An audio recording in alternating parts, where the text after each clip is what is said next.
essence, what I was doing at the time was I was focusing on this concept of eulogy virtues versus CV virtues, okay?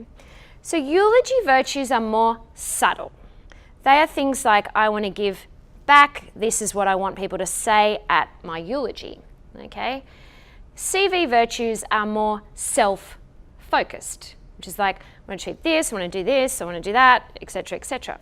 Now, for some of you, your CV virtues are actually might be quite strong. The way to balance these two is to consider, what do I want to be remembered for, my legacy, but how is my CV actually going to support me to build a legacy, okay? Because traditionally CV virtues tend to be quite self-focused and eulogy virtues tend to be quite otherish. So my first recommendation for you today to become a fully expressed leader is to live for your eulogy, not your CV. What I worked out is that this imminence of death thing and this facing death was actually the most powerful way to reinvent your life more aligned with who you are. Now, this is a quote from the study by Bronnie Ware called The Top Regrets of the Dying. Have you guys heard about this amazing study? It went viral about 8 to 10 years ago.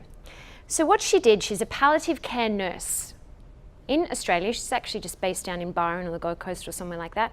And she basically asked people who were near the end of their lives at the home, what were the top things that they regretted?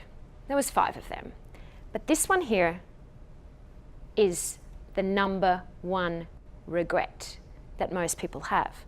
I wish I had the courage to live a life true to myself versus that of which others expected of me. So let me ask you right now, are you living a life true to yourself? I just saw a whole bunch of people shake their head. That's awesome. Okay. Now, Bronnie is quoted as saying, when people realise that their life is almost over and look back clearly on it, it is easy to see how many dreams have gone unfulfilled. Most people had not honoured even half of their dreams and had to die knowing that this was due to the choices that they made.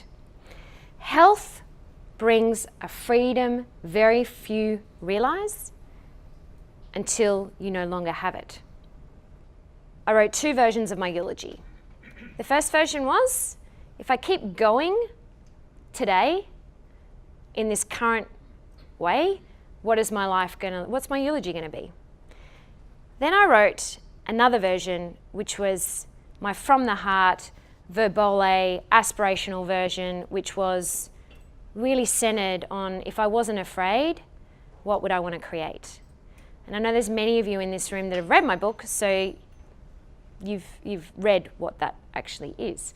Now, the thing is that people realize too close to their death what they're not going to miss, what they're missing out on. So here's another little hack that I recommend for you.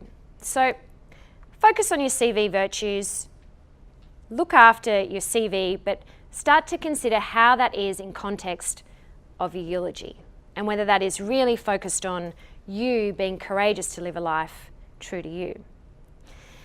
The final thing to do is to create what I like to call a hell no basket, okay? So after you've written your 2 eulogies, I want you to go and burn the crap out of the one that is not relevant for you anymore.